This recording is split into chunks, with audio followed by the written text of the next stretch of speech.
Welcome to the third pour of Sip and Spill, a podcast where the people behind the game get the microphone. Honest, unfiltered conversation with spouses of coaches and players, unsung, but on Sip and Spill, they take center stage. Sip and Spill is sponsored by Summit Credit Union, by Habish and Rotier, by Red and White Wine Bar in Wanakee, by Evie & Co. Boutique in Wanakee, and by the spa at Autumn Organics. Today's guest on Sip and Spill is Annie Nelson, more commonly known as Annie Thomas, her husband, Joe Thomas, the Pro Football Hall of Famer. Joe and Annie have been married 19 years and are parents to 4 beautiful children. My captain and your host for Sip and Spill is Kari Heller. Welcome, Annie. Thank you. Oh my gosh, we already had like 45 minutes of a conversation. I know. Do you remember it all and we'll just redo it? I don't know. No, okay. I don't. But I have to say, when I do these podcasts, I really want to try and support the colors of your teams. So, and I'm a little obsessed with Evie & Co. So right up the street, if you're looking for a little boutique. Okay, but I have brown in here, right? That's okay, a Badger. That's a stretch. You don't own a bunch of brown and orange colored things? I'm shocked and appalled. I mean, that palette is my colors, I would say. So when we first got to the NFL, it was like a really bad brown. Okay. And now, obviously, since like everyone's an influencer and everybody needs to look beautiful at these games, now they're like really cute colors. And I'm like, oh, wow. Oh, well. Whatever. I know. Well, let's back up a little. So, Annie Nelson, we talked a little bit about your family, grew up in Hudson, Wisconsin. Yes. 3 girls in the family, Kari, Annie, and Amanda. I was like, yes. You're so impressive. Whoa. I was like, I know it's an A. I got to remember it. And did all 3 of you play basketball there? At Hudson? Yes and no. My older sister and I never played together. As soon as I started, she then stopped. But we were on the golf team together. Okay, awesome. And then my little sister, she was a freshman when I was a senior.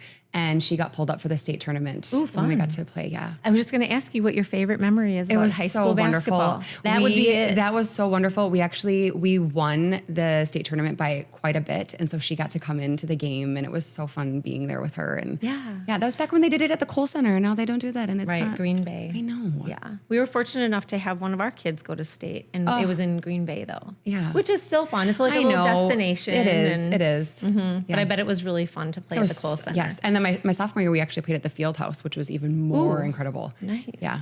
So how did those games end up? Oh, well, we won my senior year, which was incredible. But my sophomore year, we lost to, do you remember the name Misty Bass? She was Chubby Checker's daughter for Janesville. I feel like I do, yeah. We lost by 1 point in the championship game. So okay. And that was what year? That was my sophomore year, so that was 2000. Okay. Yeah. All right. I was 2 babies in already. So, but I loved watching. We would sit on the couch for those tournaments. I know. And they're so magical. I'm sure you were on the TV when I was watching. They're so magical. Yeah. I love those moments. Yes, definitely. Okay. Fast forward to college and was the University of Wisconsin a natural choice? It was. So my older sister went there, and on my visit, it clicked. I fell in love with all of the girls on the team, and who are now some of my absolute most amazing friends ever. But it was a difficult decision. I wanted to go somewhere far away. I was looking at Pepperdine. I was looking at Arizona. Okay. And then I went to Marquette for a visit, and nothing compared to Wisconsin. It was it sold right away. Plus the foreground of meeting Joe, yes. which we'll get to. Yes, which we'll get to. I mean, it was meant to be for so many reasons, and it was just a wonderful time. Awesome, and you had a great time, and your sister was there. And my older sister, we actually lived together my sophomore year, her senior year. Okay, which was wonderful for my parents because they could come and stay with us, and it was excellent. Wonderful. I love that. Do they still live in your childhood home? No, sore subject. Okay. They sold my childhood home. I can't believe it, but they did. And I actually, my family thinks I'm such a stalker. I was pregnant with our last baby, and I had to go up there for a baby shower. And I just happened to pull into my driveway of my old childhood home and knocked on the door. No one was there. So I was like hugely pregnant, peering in all the windows just to see if they did. And they changed it. I was like, how dare them? I know. What? I know. I just wanted to see. But did you knock on the door? And I did. I tried to get in. Oh, I know. They had a cat. I'm sure I'm on somebody's Ring camera looking absolutely sweaty and horrible, but that's okay. Is it the same people? Like They haven't sold. They haven't sold. No. Okay. And they have little kids, and it was really sweet. But yeah. yeah, I was total watching creeper. something recently. I don't remember what it was, but it was a documentary, and the guy was like, I just drove up to my house because I forgot something in my room. Yeah, So that was me. But that's not a true statement. If somebody but came to your house and said, I lived here for Yes. 18 years, can I just come in and see? yeah. Yeah. I would say absolutely. Take your shoes off, and then you may come in. And I guarantee they would have said yes if they were home. Well, I was very pregnant and very creepy, but Well, very may never know. unthreatening. Very unthreatening. That's true. Long-time listener, third-time caller. So I'm just curious, did we go, I broadcasted your games. So Yeah. like when you played at Wisconsin, I was doing Wisconsin women's basketball on the radio, and then you and I did a season together of doing games. But did we go to your home for a dinner? No, that was Steph in Iowa. We pulled off at the truck stop on the way to Minnesota and dropped me off to my parents. And then I went home. But then, do you remember we went to Steph's farm in Iowa? Yeah. Steph Rich at the time, now Daisy. She's actually going to the state tournament as a coach in Iowa. Ooh. I know. So cool. Just like the sweetest farm family. And it was a pig farm, so you can imagine how it smelled. But it was so fun to see her family and her house. And actually, we did that with Emily Ashbaugh, too, in Washington. I thought we went to more than one family's home. Yeah. Usually it was, a senior type season kind of a concept. But when you think back, and then I'll let you jump back into this, Kari. when you think back of that 4-year run as a college athlete, as a player, what most stands out on the athletic side of your college experience? I think the athletic side of things was just how absolutely difficult the first couple of years are for, especially, I was, the one in high school. I was, all state and state champion. And then to come here and going into my first individual with a girl at 6'7", Lalo Gabisa, 6'5", Emily Ashbaugh, 6'3", Ebba. The ball didn't even touch the backboard for the whole first 2 weeks of my career. And so I was like, what have I done? And, calling home, my mom's like, just come back to River Falls. And so how difficult the transition from high school to college was, but then how, I'm proud I was of myself for working through that. I had to gain a lot of weight. I was very undersized, but then getting to be a starter and, working my way through that, looking back now at how hard that was, I couldn't have asked for anything more. And let's mention 71 games, 223 career points, and 307 rebounds. Oh, geez. Do we have that right? Did you ask my mom? Is that where you're at? I'm not sure where that information came from. From my I was just impressed that you knew that I was married for 19 years. I'm like, oh my gosh, I didn't even know if I was married for 19 years. We got the timeline, so we did some math on my phone. I love it. Math's not my strength. Neither is direction. So if I have to ask where some of those colleges or whatever. And if you say go north, you're talking to the wrong person. I need usually, trees. I need buildings. I need that. No. Do you know what I need? Easttown and Westtown. Oh yeah. I can say which way is west, because it's I would go that way to Westtown. Absolutely. Or that way to Easttown. Same. So, okay. All right. So let's jump into Badgers. You're a Badger. You are a basketball player. I'm sure you hang out with other athletes from other teams, or is that just an assumption? No. Or do you just really not have time to do anything You else? have you have no time, but that's why those players, not only on your own team, but so we were at the Kohl Center, and it was our little pocket of it was us and the men's basketball team. The guys hockey team, they just were there for the smell only. You could tell if they were in the building because you just couldn't even go into the basement of the Kohl Center. Yeah. But we were on such a different schedule as the hockey team, because if the ice was down, we were gone. Sure. And so we just really bonded with the men's team, and they were some of our biggest allies, and they would, root for us. And then you had all the other athletes that were over at Camp Randall, track and volleyball and football and all that.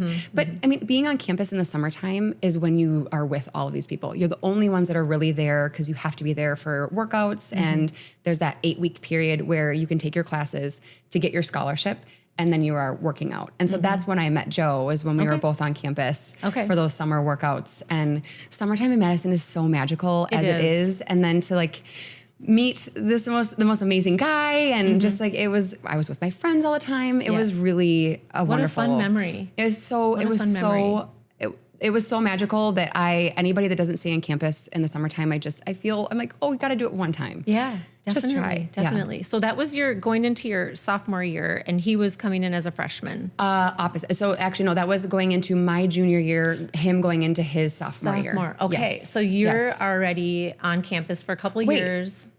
Scratch that. When did I meet him? My resources say, which was me.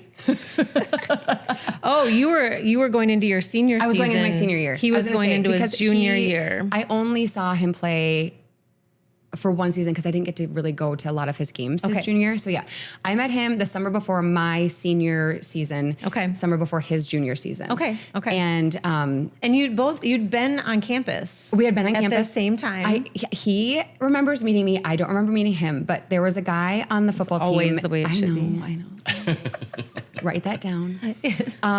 Craig Urbick was an offensive lineman, and he was from my high school. Okay. And also Eric Vanden Heuvel was on the line too. So two guys from my high school. Oh, gosh. And I had an injury going in to my junior year, and I had to go over to Camp Randall to have a specialist look at my foot. And I was in there with a big boot, probably looking absolutely horrible. And there were all the offensive linemen getting taped up, and I was just talking to Craig and Eric and catching up with them. And that's when Joe had said, he was like, do you have her number? And Craig didn't give it to him, thank goodness, but because he had to work for it. Was this before texting? Oh my gosh, yes. 2000. This was way before texting. Let's see. When that was like 2000. Oh yeah. That was like 2005. Yeah. And actually it's really funny jumping to the NFL when guys found out that he couldn't text me because we didn't have texting. I mean, we could text by like, $5 per word. Yes. And when they found out that he had to like actually call me and talk to me, it was like blown away by these young boys. Yeah. Right. So I was going to ask, so you met on campus, yes, in the training room or whatever, something like that. He remembers meeting you earlier, at some point, whatever. So then, what was the next step? So he actually physically called you? How did he get your number? If your friend didn't give it to him. So this is where it actually happened then. So I like to tell my children that we met at church or the library, and it was actually outside of Wando's, and it was the night before my 21st birthday. So this was then the next spring. So we went the whole, year, never even saw him again. Yeah. And then outside of Wando's, I was actually with my boyfriend at the time, and Joe grabbed my arm and pulled me over to him and said, I know you through Craig and all that. And then he was like, I would love to take you out on my canoe sometime. And I was like, this guy is so creepy. A canoe? Like, I mean, come on now. Yes. That's where you go to be murdered and then dumped into the water. And so I was like, oh, that's so nice of you. Thank you. I don't know if I like canoes, but okay. And so I actually gave him my number, which I don't know why I did, because my boyfriend was standing right there. And so then fast forward, my boyfriend and I broke up. He graduated, left, and did he know the boyfriend? He was standing right. I mean, the writing was on the wall. I mean, he was graduating in a month, and so it was what it was. But he didn't step in and say, he did I'm not. So sorry, I mean, future Hall of Famer. When you see this giant man on a scooter.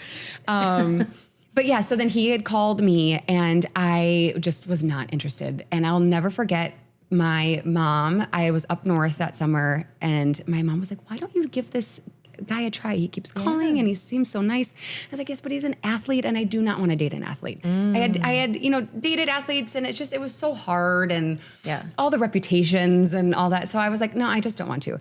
Well, then we had the basketball guys over for a party, and I was playing quarters with, is it Tanner Bronson? Was he the walk-on?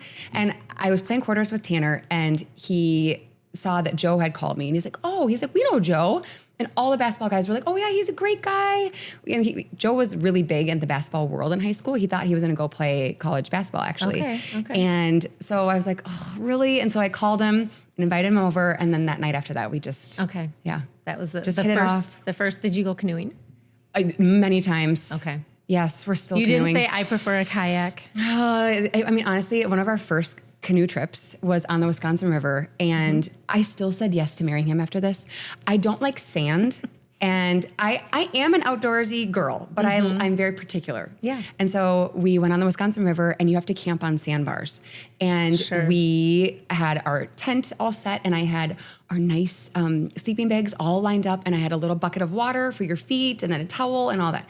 Well, Joe, it was really buggy that night, and so he wanted to quick rinse off in the water, and then he ran through the sand and then said, "Open the tent." And I did, because I didn't know what was happening, and I opened it, and he dove in with all the sand. And sand. And so it's just the whole night, I just lay there. I'm like, this cannot be happening. This is not. Oh, it was so bad. But that was the night he asked you to marry him? No. Okay, got it. We were engaged, and I had already committed to this lifestyle of sand. But yeah. Okay. This lifestyle of sand and an athlete.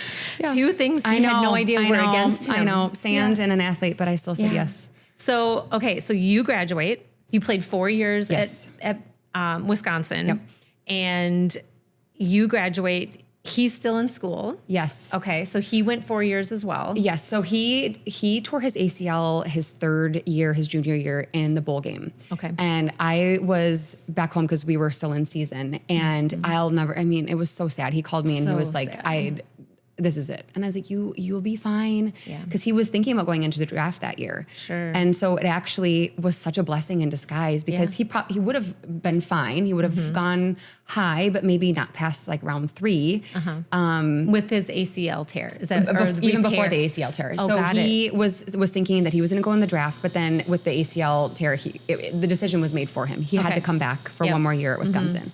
And it ended up being such a blessing. I mean, now looking back on things, your time in college is so short as it is. And if he would have missed out on that last year, and then, he had such a wonderful senior season, it moved him up so high in the draft, and, his story was written from there. But when he called me, it was really, he didn't know what his future would hold. Right. And so, that was really hard. So devastating. But then it ended up obviously working out. And then he stayed for his senior year. And then I stayed for my 5th year. Okay. And that's when I got to work with the great Mike Keller. Okay. Excellent. Yes, you were. I love how you said that. That was very nice. That was the reason why I broadcast stayed. Partners. Yes. I carried the show. He was my partner. It's technicalities. Yeah, it is. It's pretty much how it was. It was so much fun. Yeah. It was so much fun. Yeah. We had a blast. Listen, I loved it. Looking back on that time, I loved the family that was Wisconsin women's basketball that I was a part of.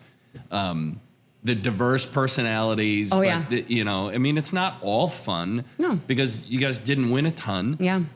But I loved being part of it. And you and Ashley Josephson and all of the players that came through over the course of time, Steph Rich and then Lisa and Ed Stone, it really was kind of a family. Very cool memories for me looking back on it. And then I got to work a year with you. Kari Katnaugh did a year of games. So all of it was a blast for me. Yeah. Yeah. Awesome. Well, let's not get into the kids yet until we hear how Joe proposed. Oh, so that was in December of then the end of his senior year. And there's like the awards circuit, they call it. So it ends with the Heisman as the last award of the college season. And it starts with the Draddy Award. I think it's a different name now. The Draddy is the academic Heisman. I think they've changed the name of it. But it's actually at the same night as the College Football Hall of Fame. And now after Joe's been in the College Football Hall of Fame and we see the Draddy Award being presented, I'm like, oh my gosh, did we even know what was going on at the same time? Yeah. But so that was in New York, and Joe had the ring in his pocket. And I didn't know. I mean, we hadn't been dating that long, but we had been, obviously together for more than a year, but we were still very young. Really got along great too, I'm sure. Yeah. We had talked about our future and we knew that we were going to get married. Just, I didn't know obviously when. Right. So he had the ring in his pocket and he was being so weird in the Milwaukee airport. And he wanted me to go through security first. And I was like, I don't think we'd ever flown together before. And I was like, oh my gosh, is this how he is in airports? I don't think this is going to work. I can't handle a nervous flyer, an early flyer. And so, he was being so weird the whole time. Little did I know that he had the ring in his pocket because he didn't want to put it in his bag and check it and have anything happen. So we're in New York and he had this grand plan of taking me on a carriage ride through, downtown New York. Yes. Well, we were in our hotel and it was after the award ceremony and we were all dressed up and it was such a wonderful night. Well, we were trying to head out and I did not know that he was trying to propose to me. And in comes Cooper Manning, Peyton and Eli's brother. And he stops us and he wants to chat. And he's like, oh, come on in over here, have a drink. And like Kirk Herbstreit's there and all these guys. And Joe's like, no. And I'm like, why are you being so weird? Like, this is so awesome. These are all the biggest things in football. And so he's like, oh, okay. So we got waylaid and we didn't get to go. So then the next day we fly to Florida. And that's where the Outland Trophy is for the Offensive Lineman of the Year, Heisman, all that stuff. And so the night before, we're at this, dinner with all of the athletes that are up for these awards, and he had to stay in these hotels with one of the other guys. It was it's just the tradition that they do. So we're at the award ceremony, or the pre-award ceremony, and then we leave, and I was like, why does he not want to hang out with any of these guys? This is like the coolest thing. And we start walking down the boardwalk, and we're all by ourselves in the Disney property, and he pulls out this ring, and I was like, oh my gosh. And then he tells me the backstory of all the times that I ruined it, and I was like, no!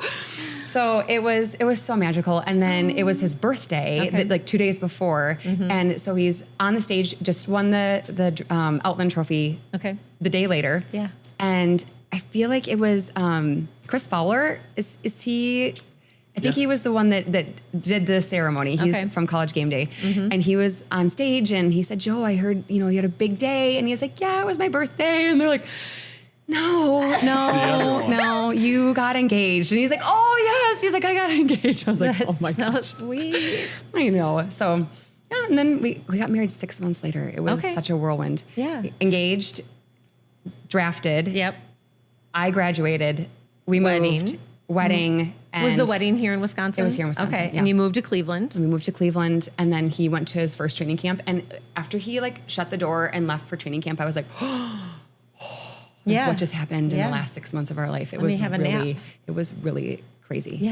It was a whirlwind. And so how did Dad reply to his asking permission? It's such a joke in our family because my dad is the sweetest man. I absolutely love him. And he is just he's a jokester, but he just said, tremendous.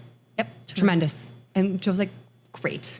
Thank you. Yes. And scene. That was it. Got it. Tremendous. Mom was involved too, probably. Yeah. And she was obviously the weeping, sobbing, but of course. Yes. I love that story. Way to go, Joe. He had sand against some canoeing, flying. Yeah. It turns out he's an excellent flyer. Yes, good. Yeah. It was just the ring that was making him nervous. Yeah. I know.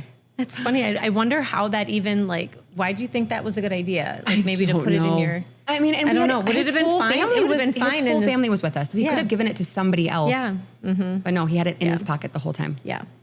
Well, this is fun. Let's get into the family portion of you and Joe. You have Logan, who's 13, Cameron, 11, Jack, 9, and Reese, 7. Yes. And maybe you don't remember. I don't remember, but I remember, I don't remember which child. But Mike said to me, hey, Joe and Annie are having a baby. I think we need to bring them a meal. I'm like, okay, cool. And so our go-to on that is Gino's lasagna. Yes. And so I remember getting it. And I remember Mike driving it over. But it was Reese. It was the number 4. It was the number 4. It was Reese. Because that makes sense because you're in Middleton at the time. I remember that part of it. Yeah. So I that was just one of our connections. Yes. The other one was I met you at the Kentucky Derby guarding against cancer. Yes. I think I met you briefly. Yes. Hopefully before the wine had started. Well, I think we both had a wine glass in our hands. Excellent. So, yes. Excellent. But it's been fun I feel like I know you, even though we haven't spent a lot of time together because Mike has had a lot of great things to say about both of you. But I think I'm sure each birth of your kids has a different story. But you did share with us about when you found out we were pregnant with Jack. Yeah. Tell us a little bit about that. So the NFL is really funny because I know in baseball they have a million games. And so the birth of a child isn't really that big of a deal. I mean, they can miss a game unless it's the World Series, whatever. But in the NFL, the timing of your kids being born is so huge because is it going to be an off-season baby? Are you going to be in season? And also like when you find out you're pregnant, your partner most of the time is gone. And so for when I found out I was pregnant with Jack, our third, Joe was already in training camp. So they stayed at a hotel for the entire month of August. Where was it? In Cleveland, luckily. Cleveland. Yes. Okay. They were one of the only teams that didn't leave, which was great. So I could, take the kids to see him at training camp. It wasn't the best, but I mean, at least you could see him within that month. And so I had found out I was pregnant with Jack, and I didn't want to tell him over the phone, which I did tell him over the phone with our fourth because he was in Chicago, and I'm like, whatever. So I wanted to tell him in person, and Logan, our oldest, was 2, and Cameron, our youngest, wasn't even 1 yet. And then here we go with number 3. And I know, as my parents say, that you know how this happens, and you can probably time this a little better, but whatever. We're dumb athletes. Yeah. And so I, put the 2 girls in the car. We went to training camp, and I'm super emotional because I'm like, how are we going to do this? I mean, we're going to have 3 in 3 years. And I had both of the girls on my hips, and I walk up to the gate, and Joe had just been carted off the field. And I just look at the security guards and they're like, he got rolled up on. And as soon as I heard that, I just started bawling. More. And they're like, he's going to be okay. And I'm like, that's not why I'm crying. I don't care about him. Pregnant. And they're like, whoa, somebody, they're like walkie-talkie, like, get Mrs. Thomas out of here. They're like, this isn't good for the fan base. Like, no one needs to see this. And so they brought me into him in the thing, and he's like, I'm fine. And I'm like, I'm pregnant. And he's like, I maybe not be fine. I'm like, oh gosh. So that wasn't a major injury. No, I mean, but it just was like it was the whole thing. I was alone with these 2 kids. You weren't sleeping. I wasn't sleeping. I found out I was pregnant. Yes. He probably gets don't hurt. feel that great. It's super hot in Cleveland. It's like, oh, I know. It was and all the gone, things. and just and everything. He's gone. Yeah. And it was not great. So a couple weeks ago, Mike emceed the Badger Hall of Fame event. I'm pretty sure that's what it was called. And he had all 4 of your kids there. So I was like, yay, Annie gets a weekend away. And I went up to him and I'm like, okay, I need to know who number 3 is. And they're like, Jack. This guy. So we fist bumped. The guy with the big head and the big ears. I didn't see that, but he's so sweet. Yeah, they're all so sweet. What a sweet, so sweet. Yeah, very sweet family. Yeah. Very sweet family. So then, okay, so let's see. Let me interject one Okay. thing on the beginning of the NFL run because you have a bunch of years there where you don't have children. Yeah.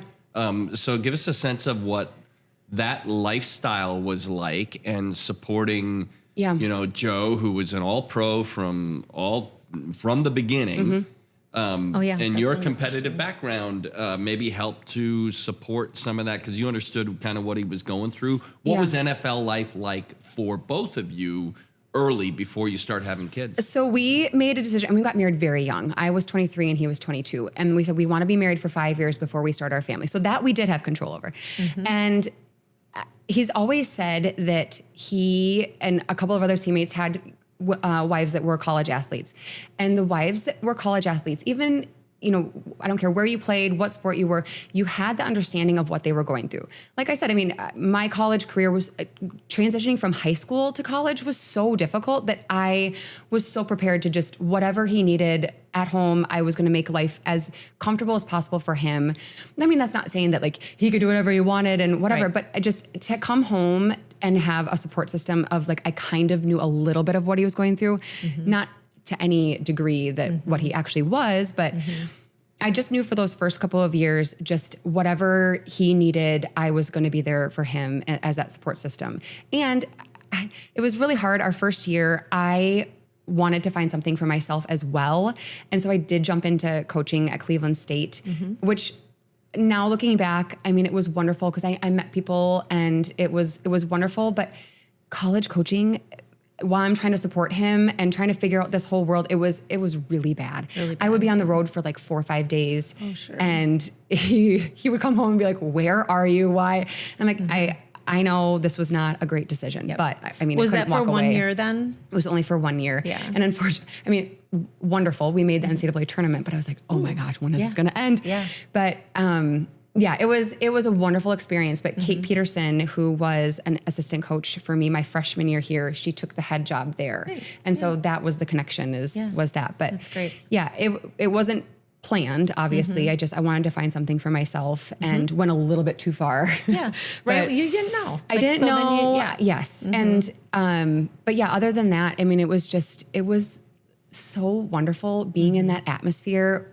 Bringing children into it was a totally different experience, but those first 5 years when it was just us two, it was so much fun. I mean, the families that we met and our friends, and it was, I can't describe it because it's adult life, a really serious job, but then you get all of the benefits of his NFL career as a young couple, and the off seasons were wonderful. And then when you have kids, there's no off season because you're a parent. Yeah. And so it just changed the dynamic, but then bringing the kids to see him play. And I mean, his 100th game, I surprised him and brought Logan, and he didn't know that she was coming. She was just a baby, but I mean, he was just a basket case. Yeah. And so, I was just seeing those moments through their eyes then was really special. But yeah, those first 5 years were like just so much fun. Unbelievable. Yeah. Yeah.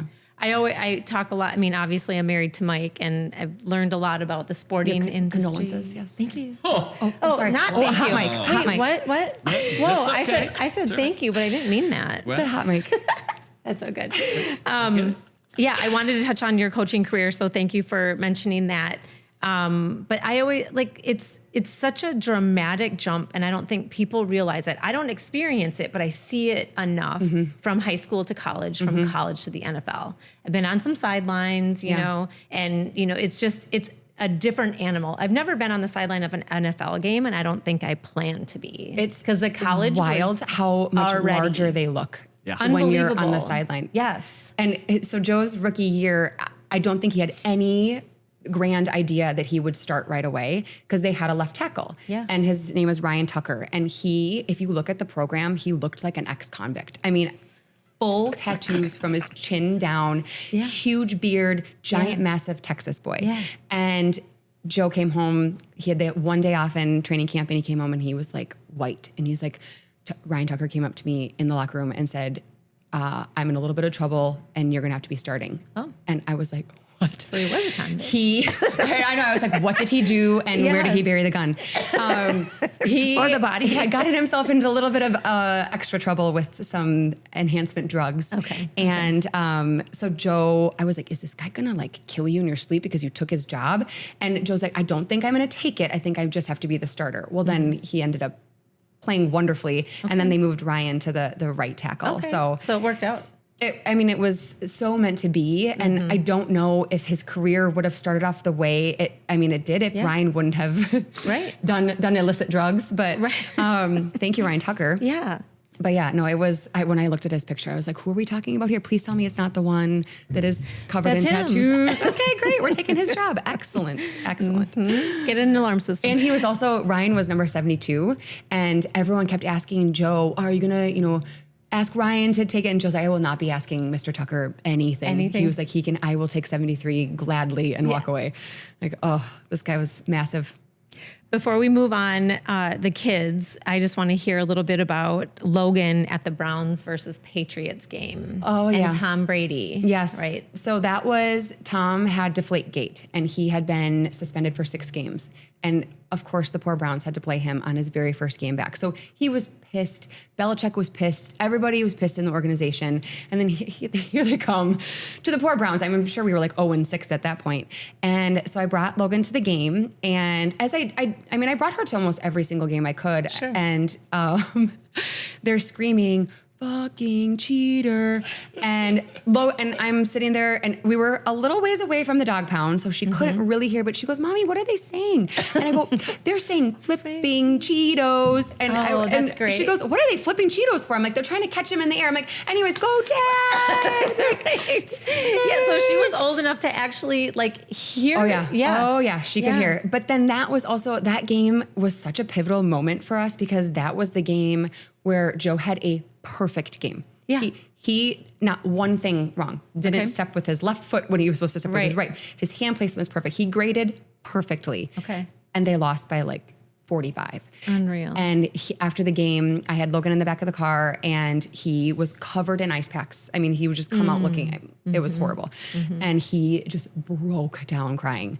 And he was like, I don't know what else I can do. I've given everything to this team. I have done everything perfectly.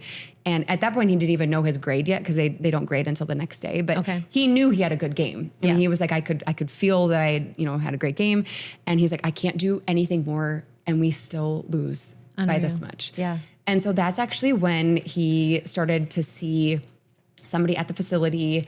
And I think, he's been such an advocate for like mental health issues in professional sports. Yeah. And before then it was like, just suck it up. You're an offensive lineman, just go on to the next game. And, but yeah, that was such a turning point for him in his career as far as like, he was just like, okay, I'm just going to buckle down and do my best and just get through this. It's a great segue into actually why I wanted to start this. It was a natural thing for like, hey, Mike, like he was let go from his position at iHeart. And I'm like, why don't I do a podcast in the interim? We'll get some of the tweaks out for his podcast. And he's like, well, what would you talk about? And I said, I want to bring the emotion and the reality back to players, coaches, families. Yeah. Like they are real people. And one of the things that I say a lot on this podcast and then also to people, no one in the stadium wants to win more than the players and coaches. Oh, yeah. And fans too, right? Yeah. So it's I'm glad you brought that up because it's such an important piece to why I want to do this. Yeah. Because it's really hard. I've gotten a different perspective of going to UW football games too with some of the coaches' wives. Right. And sitting there with young kids, family members, right? And coaches' wives. And I just listen around me and it's so critical. And that's live. And then I can't imagine it does happen. And I don't see a lot of it, but I see enough of it of what happens online. Yeah. And so the fans have a little bit ruined it for me because these are kids. Yes, they're getting paid now, but at the NFL level, well, they should be doing this, this, and this because they're getting millions of dollars, whatever. Yeah. But how, so you said that Joe like started to see like a sports psychologist maybe or something to help him with that because what else can you do? And did people notice that he was doing his best or was he still criticized? Oh my gosh, there's so many things on that. So one was he stayed off of social media the entire time he was in the NFL. His last year is when a couple of the guys in the media were like, you have a personality. He's like, I was so guarded because I didn't want to show anybody anything. I just needed to do my job and move on. But then towards the end of his career, he's like, okay, I need to maybe start showing them that I could do, broadcast and all that stuff. Yeah. So he was very guarded and I never had Twitter. I never did any of that. And women in the stands would watch their husbands and then look at the live feed and see what people were saying about them. Oh gosh. And that'd be so hard. I was like imploring them. Yes. Turn it off. Yeah. Because then when something good would happen, they would, they would get that instant boost of like, oh, they see that he's good. But then it comes with such negative. But there's so many things to be said about you said these guys want to win like you would not even believe. More than anything. This is their livelihood. This is what they prepare for. And we had gotten some comments. We would go to a charity event in Cleveland and fans would be like, you just lost.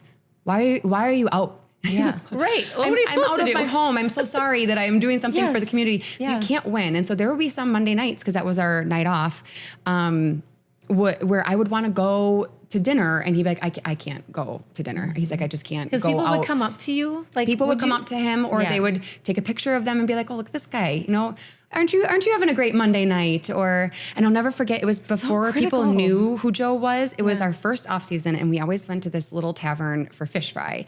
And we were sitting there and Derek Anderson, who was our quarterback, Joe's rookie year, had a great season and he got a new contract. And it was up on the TV and all of the guys at the bar, they all said, oh, look at that. $9 million for rolling out of bed on Sunday. And I was like, hold me back. Joe was like, do not say anything. He was like, please, I don't want to be in the news. And I was like, oh, if you knew what this man did and what he sacrificed, I mean, yes, $9 million, that's insane. That's insane. But in the grand scheme of things of what this, entity is that is the NFL, I mean, it's like, he's not just rolling out of bed on Sundays and he's giving it takes, everything. what it takes. Yes. So, I mean, there's so many different sides to it. But with all that being said, we were in 2 fan bases, Wisconsin and Cleveland, that were, I mean, the most wonderful fan bases ever. Okay. And so Joe would look at it as, if they're not interested, they won't come. And so we would go to Miami, all away fans. And so he's like, what would you rather have? Yeah. You know, fan base that just doesn't care, or a fan base like the Browns that were just like living and dying by this game. And yes, they're going to have things to say, but it means that they are invested and interested. And so, Yeah. I mean, it's hard because it's like on one hand, you want them there and want them to be invested and care. And then on the other hand, you want them to also understand that you are a human and that have this emotions. and have emotions. Yeah. And you're trying very hard. Yes. And as the wife, we briefly talked beforehand about when there was rumors of Joe getting traded to Denver. Yeah. And I was pregnant with Jack. So poor Jack. Hopefully he doesn't remember anything in utero. But I was pregnant with Jack, and this was the same year that he had like 5 perfect games in a row. Joe was playing lights out, but we were losing, I mean, every game.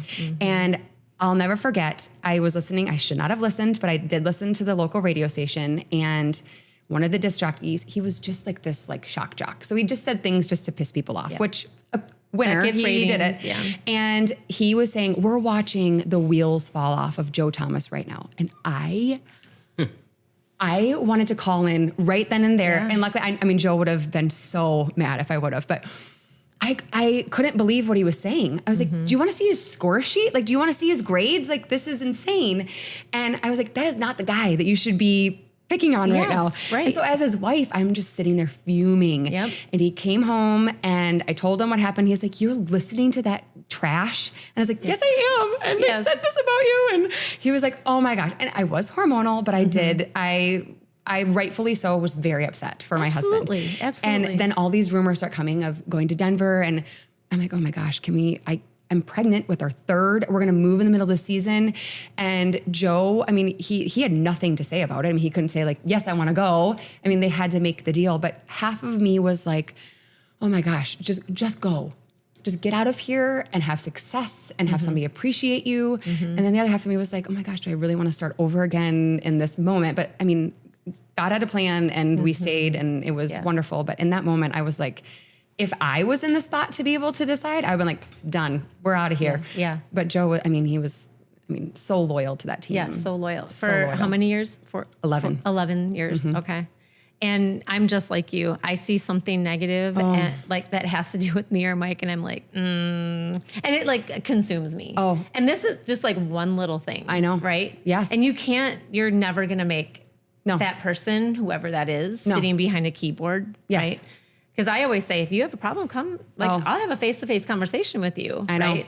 But I understand where that's coming from. But how much like social media was prevalent when it was. So you touched on that a little bit. It was so like Twitter had like started maybe like halfway through his career. Instagram, that was like very, very new. And it was what Instagram used to be, where it was just like a picture. Yeah. There was no live, there was no feed or anything. Music. Nothing. It was archaic. Yeah. Which thank goodness, because we got to be protected a little bit in his first couple of years. And I got to be protected because I didn't have to post anything. I just got to be a supportive wife and go and have fun with my friends at his games and then walk away. And now these women, they feel like they instantly need to prove themselves and they need to have this following and they need to the outfit of the day and the this and then that, and they have stylists and I'm like, that is exhausting. Being in the NFL is exhausting as it is. I can't imagine then me having to be on display and show every time I walk out of the house to go to a game. I mean, my first game, I was like, oh gosh, what do I wear? Right. I wore a Browns t-shirt and flip-flops and I was like, oh, this is awesome. Yeah. Had a beer. It was great. Awesome. No, these girls, they're like full glam now. I want to ask kind of an odd question about food. Joe is somebody, one of the questions I asked him after he retired, what will you not miss? And he said eating. Yeah. Right? Because he had to eat a ton. A ton. Because he couldn't keep weight on and they wanted him to keep weight on. So talk about how food consumed your lives. Yes. as he's an NFL player. Yes. Luckily I do enjoy cooking, and it actually is easier cooking for lots of people than it is just for one. And so the amount of food that he would eat when he would come home for dinner, luckily they provided breakfast and lunch for him at the facility and all of his snacks and protein and whatever. But in order to keep on weight, you have to eat sugar. It's the number one thing that packs on the pounds. And so at night, I would make these beautiful dinners for him, and then he'd be like, okay, now what? I'm like, well, now for our third course is a tub of ice cream, and here's your Thin Mints. He would keep I was just going to mention that. boxes and boxes Yes. of Thin Mints. And in our freezer downstairs, it was just, he knew if I would take one, he'd be like, who opened the Thin Mints? I'm like, it was me. I'm so sorry. But no, it was so hard on his gut and his mental health too. He was just stuffing himself.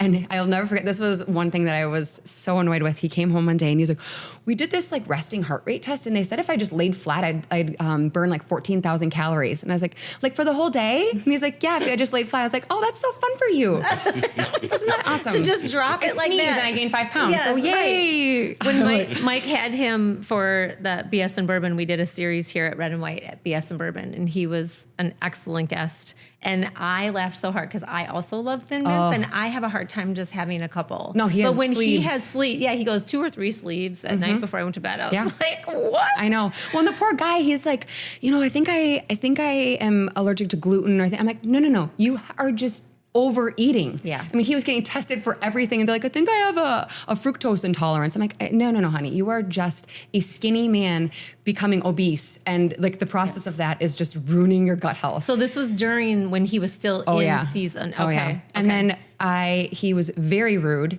and I got pregnant with our 4th baby, and he went keto. And so rude. it was extremely rude because I was like, this is what I live for. I'm married to an offensive lineman. My pregnancies are like go time. It's my Olympics. Yes. Like I get to eat with him. Yes. And I was pregnant with our 4th, and that's when we actually moved back here. So Okay. people would see us for the first time and they'd be like, oh my gosh, Joe, you look awesome. Annie, you're here. I'm like, yeah, thank you.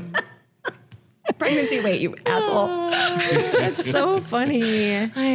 So that was the low time in my life, is when he went keto, and it was like on like men's like swimming magazine wanted to do a picture. I'm like, oh, okay, great. Yeah. Wonderful. Remember when you used to eat tubs of ice cream? Yeah, I remember. I was there for that. Yeah, I have pictures.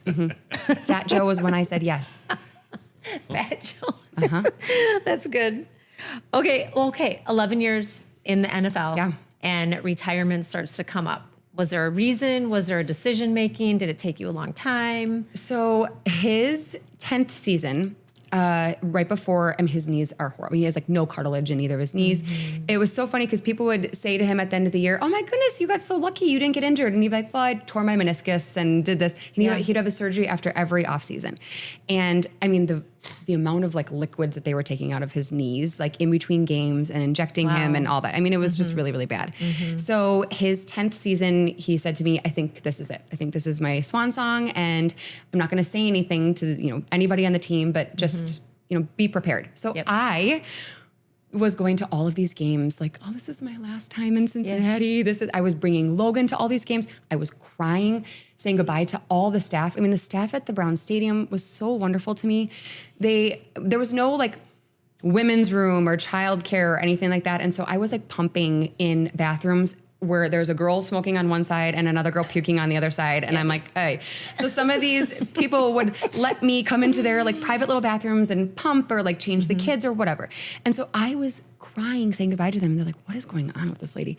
And then at the end of that season, he's like, I think I got one more in me. I'm like, I just okay. spent all of my emotions Excellent. this year. I just cried at every NFL stadium, but let's do one more for sure.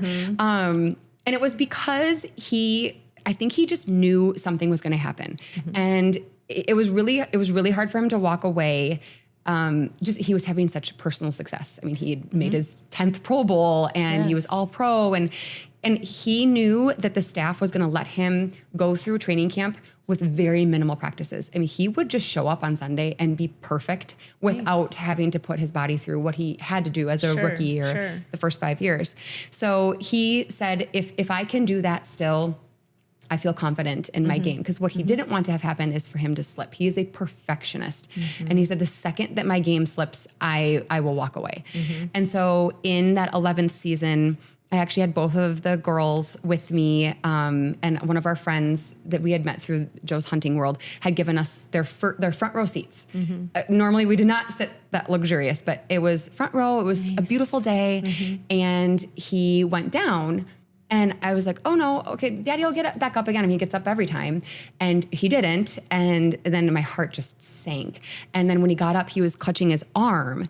And I was like, okay, it's not his head, it's not his knees. And he just looked at me and shook his head. And I was like, oh no. And then he went into the blue tent of doom. And then they took him underneath, and I am just like in shock. And the girls, luckily, they weren't crying, but they didn't know what was going on. And so the security guard that I know really well, he came up to our seats and he let me through. And so I was like, it was like in a movie. I was just like in shock, and I didn't realize what was happening. And so I walked down on the field and went into the tunnel, and that's where they told me that he had torn his tricep right off the bone. And they're like, he's, not coming back from this. And I was like, oh my gosh. And then I just started sobbing, and then he came out and he was crying, but they had wrapped it, and then he went back out to watch, and it was so weird seeing them play without him, because for 11 years. Right. 10,363 consecutive snaps. Yes. The Every longest streak. single snap. Yeah. Every single snap. Until then. Wow. It was, and even, he even says too, he's like, I was so blessed that like my shoe didn't come untied or my shoe didn't fall off. And there was one time that they tried to get him out of the huddle because we were beating Pittsburgh so bad, and we never beat Pittsburgh. We never beat anybody, let alone Pittsburgh. And it was a home game, and they sent in this poor backup tackle and tapped him on the shoulder and like, Joe, he's like, get the fuck out of here. And the guy's like, they told me to come in. And Joe's like, no. Bye-bye. Get the fuck out of here. And so he like turned around and he ran away. That would have It would have broken the the streak. And luckily, it wasn't on his mind, I don't think, in that moment, but he was like, no, like, this is my job and I will be doing my job. Yeah, and they just didn't want him to get hurt, because in that game, our center, Alex Mack, had broken his leg. Okay. And so it was obviously on everybody's mind, Yes. like, we want to protect this guy. And he was like, no, I'm good. He's like, And what season was that?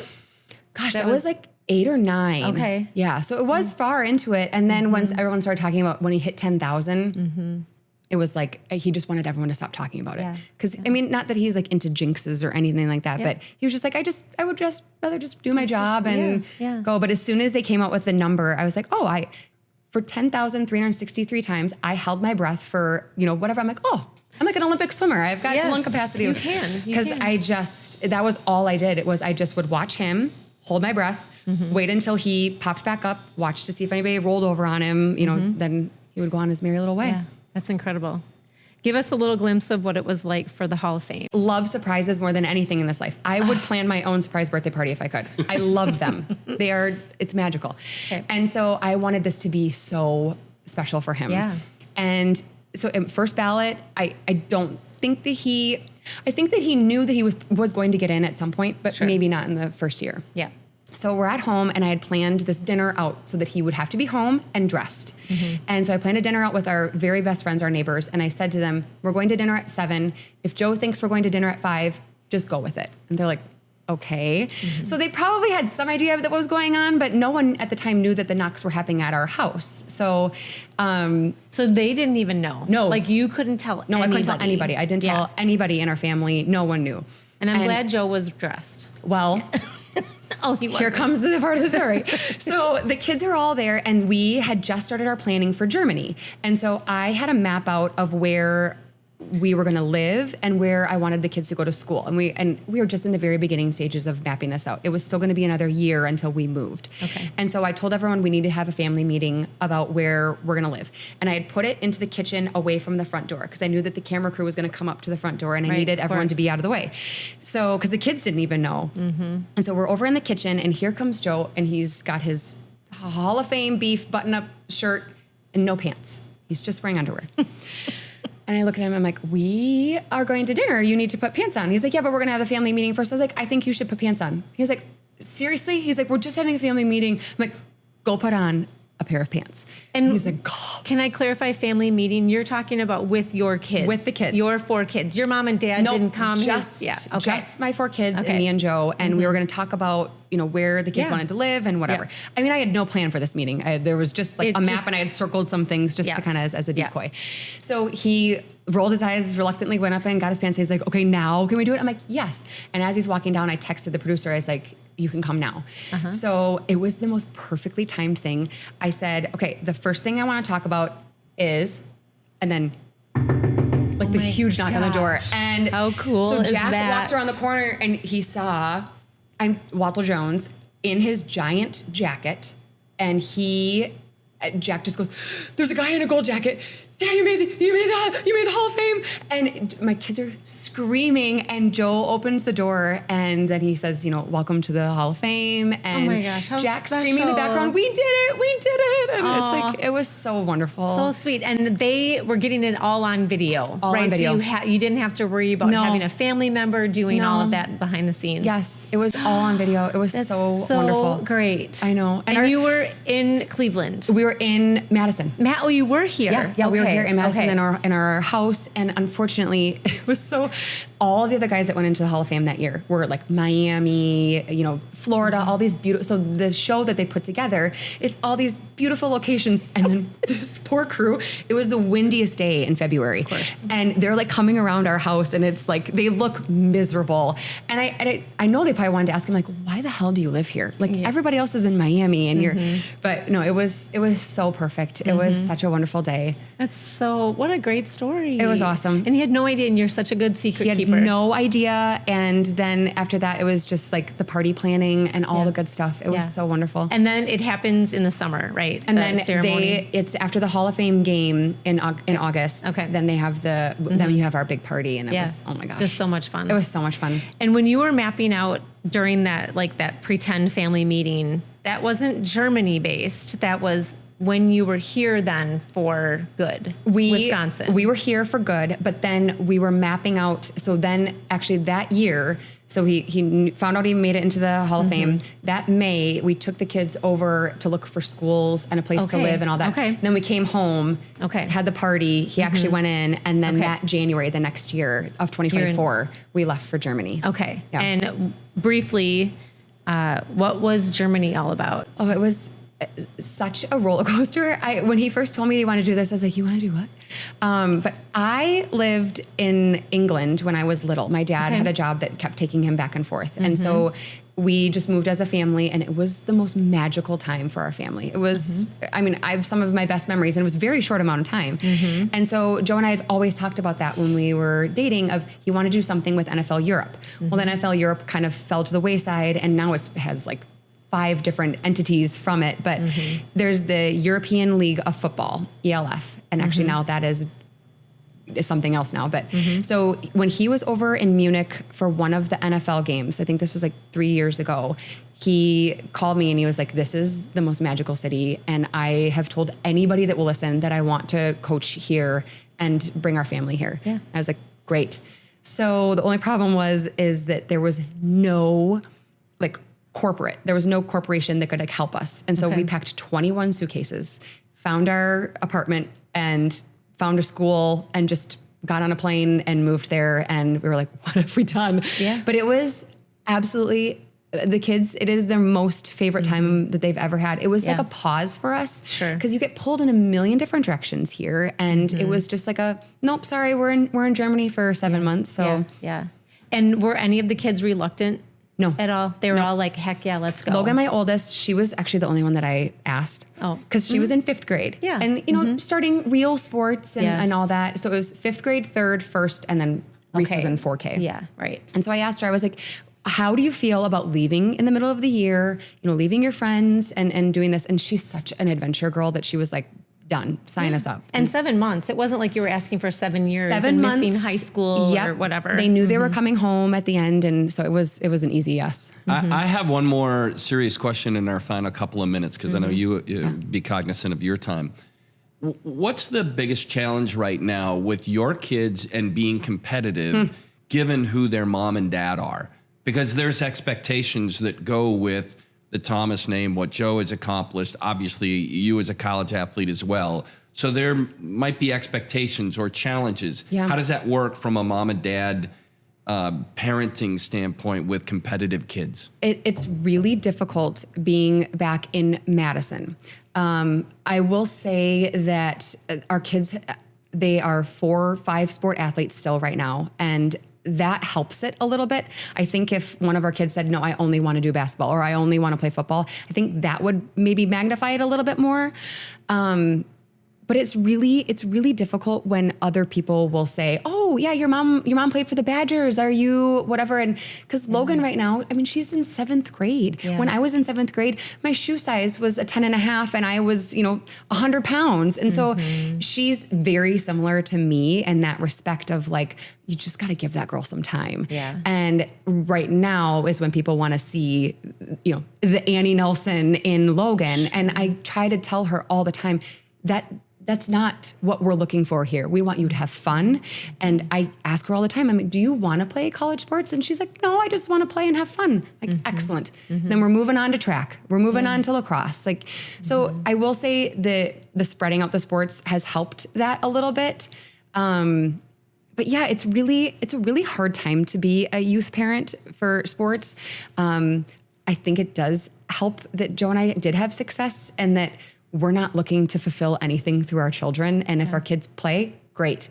If they don't, I mean, I saw a side of things where I saw my sisters go through college as a regular student. I'm like, how wonderful would that have been? I can't say that I would have done anything differently because I had such a wonderful time as a college athlete, but it's not the end all be all for us. And so I think that does help things a little bit. But people will ask us, why aren't your kids playing AAU or doing this? And I'm like, because I didn't until I was in 8th grade. Right. Joe didn't play football until he was in 7th grade. Yeah. So I just, we have a different perspective on it. And especially as a couple that went through it, I think it's a little easier for us to say no to things. Sure. But it's so intense right now. It really is. I just wish that parents would just take a step back. Yes. But we are the first generation, I think. I mean, yes, there's always been college athletics. We were the first generation where it was like, oh, Annie got a scholarship to go to Wisconsin. Well, if I would have just done AAU or this or that, maybe I would have. So let's put Tim in all of this. Yeah. So I think that our peers have this idea that if I could have, I would have. And so they're putting that into their kids and saying, if we do this for him, he will get a scholarship. He will do this because my parents didn't and I could have done it. Yeah. And it's like, well, maybe, but what are you giving up then? You're giving up your entire life and your kid is also going to get burnt out by 9th grade. So and there's an expense. And it's super expensive. Sometimes Yes. Mike has done, the math. Like you could have paid for your kids' college education. Yes. Well, and I played AAU, but I also had parents that were like, no, we have a cabin and you will not play AAU in the entire month of July. That's the recruiting month. I mean, it really is. And so I was like, okay. I mean, so I played AAU in June and then nothing in July. And so it's like, well, you played AAU. And it's like, light. I played AAU light. I mean, I was lucky and blessed to be 6'1" and had a great high school career. So these parents that are searching for this, it's like, that's not the answer. Right. It really isn't. And I'm last one for me, I'm wondering how grounding it is to be ranchers. That was going to be my last question. Oh, well, then you ask it. Life on the farm, man. It's so funny because we bought our farm before we had kids. And this was hunting property only. And Joe wanted us to stay here in the summer times because they would have off like June 15th to like July 20th or whatever. And I walked into this old farmhouse. It was a family that lived there for 100 years, the Stanichka family, the sweetest family from the Czech Republic. And the man that lived there for 80 years, all by himself, never got married, fried fish in this kitchen every day, also had probably never heard of a vacuum or a dust rag or anything. And I was like, that's not where I'm staying in the summertime. And so we gutted the farmhouse and it became our like little respite from everything. And it was quiet and then bringing kids into it. I mean, it's where we lived during COVID. It's our special little sanctuary. And then I asked for animals. And so I did this to myself. I grew up with a beef cattle or just one one singular cow. Yeah. And then that's what we would have in our chest freezer. And then I subsequently became a vegetarian because I was like, we killed our pet. Like, this was Norman. What are we doing? And so I wanted that same experience for my children.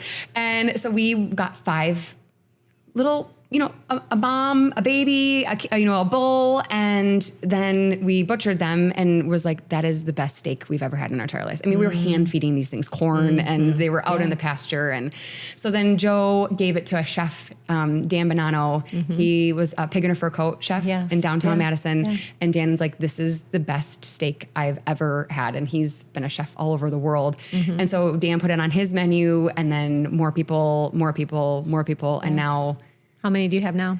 I don't even know. You don't even know how many? So many. And now it's Wagyu. And so he's actually at a meeting right now with trying to, find CEO. And I mean, it has expanded. That's awesome. But it's still our sweet little family farm there. We just were out there last weekend with a whole group of friends, and it's just, it still has the bones of it being our safe place. But now just with the benefit of it, giving him something. And that's the other part of like retirement was there's 3 paths that you can take in retirement. 1, you coach or you go into broadcasting. 2, you flounder and do nothing and you just can't figure out your thing. Or 3, you go just like balls deep and like whatever it is. And you're just like, cause he's an athlete and he's a perfectionist. And so if he's going to be a farmer, he's going to be the best farmer that is ever walked the face of this earth. Well, and the third one would be a passion, right? A passion. So you found like whether it was his passion all along. Absolutely. Yeah. So it's a passion. It's so true. And I mean, luckily for me, it's a healthy passion, and it's not like I'm going to go golf, every day or whatever. But yeah, it's literally, we see all of our friends all over the NFL struggle with that. He does not want to coach. I don't want him to coach. That life is just not something that we would be okay with. I mean, he would be gone all the time. So this for him is so perfect because I mean, he's using every aspect of his past life in the marketing side of it. He gets to be the face of it, but then also, I mean, it's really challenging, and he's thriving. He's absolutely thriving. So that's amazing. Now we're ranchers. Yeah. Well, Annie, we could talk like another hour. I know. If you're looking for more episodes, I'll come back. If I'm invited. We didn't talk about really, I wanted to ask you if you had aspirations to play after college. Oh, we also. Funny that you asked that. I did play in a women's league last year and I jammed my finger. This is the first time I got my wedding ring on in over a year. Oh gosh. So talk about injuries. Yeah, right. I mean, poor Joe, he's got like shoulders and up, and I'm like, oh honey, I jammed my finger playing old lady basketball. But no, other than that, zero.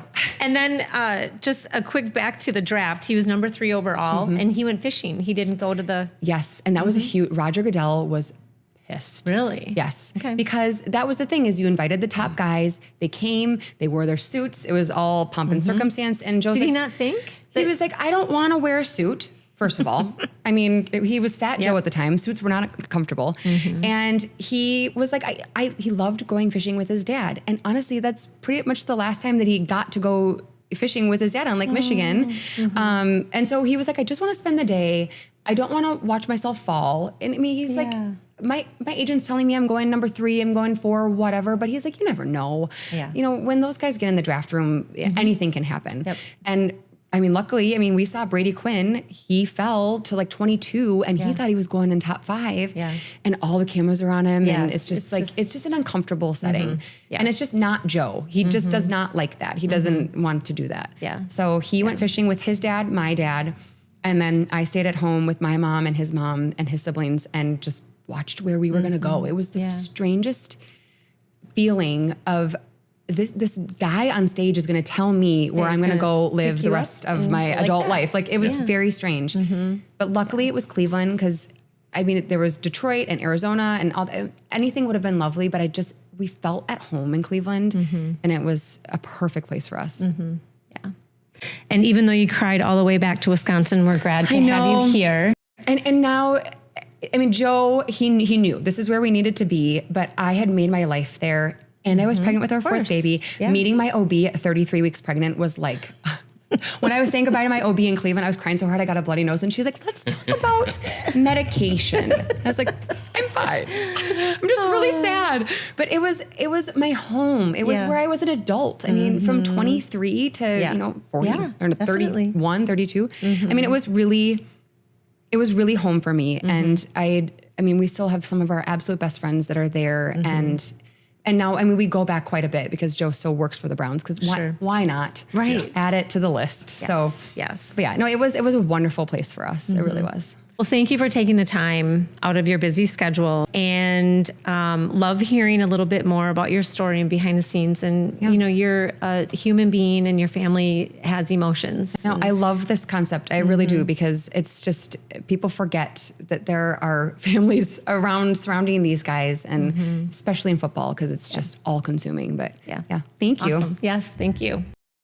Annie Thomas, thank you. Sip and Spill is sponsored by Summit Credit Union, by Habish and Rotier, by Red and White Wine Bar in Wanakee, by Evie & Co. Boutique in Wanakee, and by the spa at Autumn Organics. Once again, thanks for tuning in. Sip and Spill, episode 4. We'll tell you who it is coming up very soon.